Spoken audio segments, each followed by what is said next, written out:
Hi guys, this is Eddie from Eddie's Coaching. Now, I thought I'd run this video for you guys today because at the start of the year, that's the time we're going to be looking at setting our goals and going on with this future that we've created for ourselves. Now, we traditionally think of goal setting as SMART goals, and I've outlined here just some of those concepts. Now, people think that goals need to be SMART, and that's true. They need to be specific, they need to be measurable, they need to be achievable, they need to be realistic, and they do need to be timely as well. So why is it that we hear online that you should aim for the impossible, shoot for the stars, which is essentially impossible goals? The answer is that this is a way of setting your long-term vision.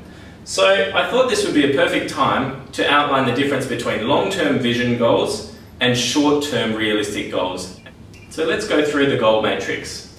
Goals need to be specific. If they're not specific, then we never have any drive to actually achieve them. You've got to be able to tick them off. They've got to be measurable. If you can't measure whether you've achieved a goal or not, how will you ever know? They've got to be achievable. If you set a goal that's short term, that's not possible to achieve, how can you pull the motivation together to do it? Your goals have got to be realistic. If your goals aren't realistic in the short term, there's no way that you can convince yourself that you will ever achieve them.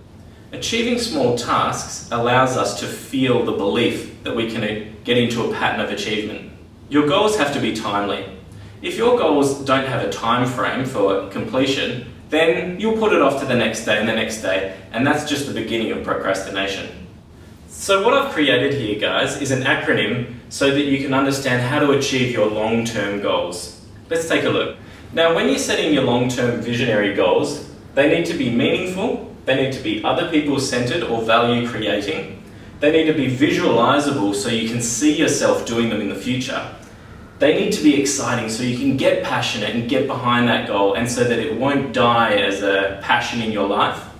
And they need to be unending or enduring.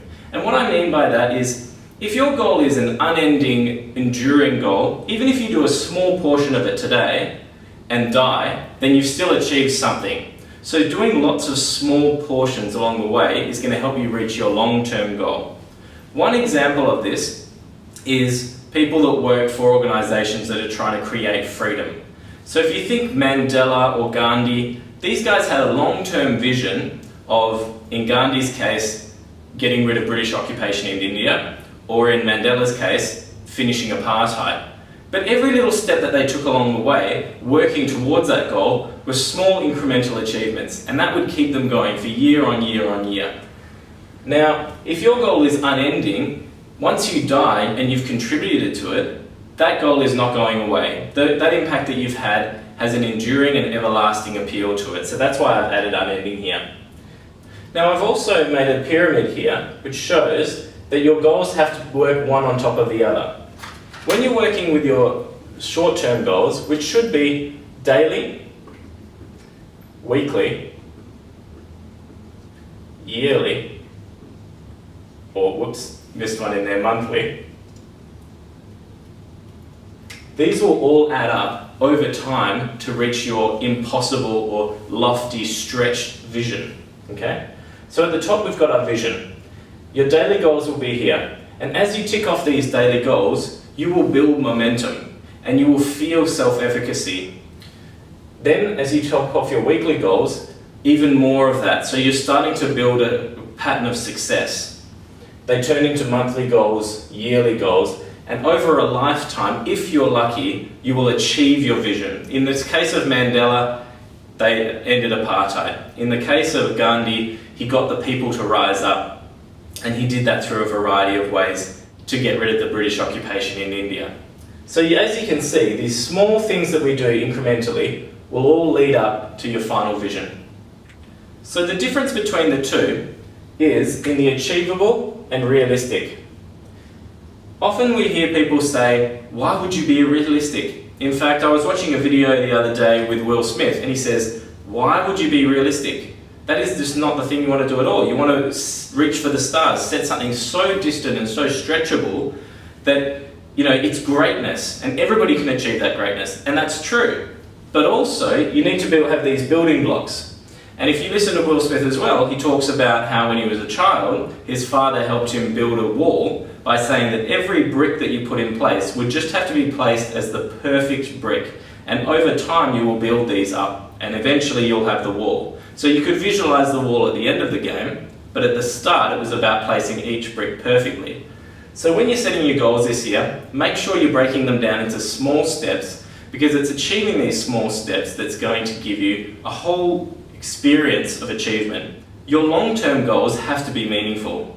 If it means something to you deep inside what you're doing, then there's nothing that you'll let get in your way. Your long-term goals have got to be other people centered or other people focused. You've got to create value for others. It doesn't matter whether you're creating a business, trying to free a country, or save the poor.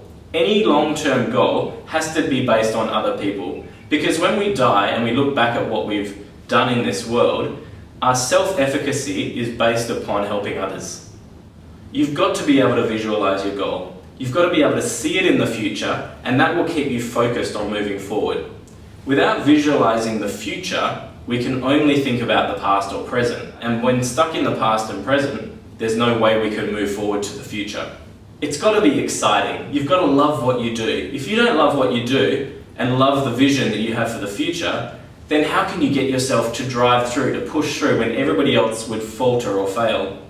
It's those times when you feel like quitting that the excitement will pull you through and help you to move forward to the next level.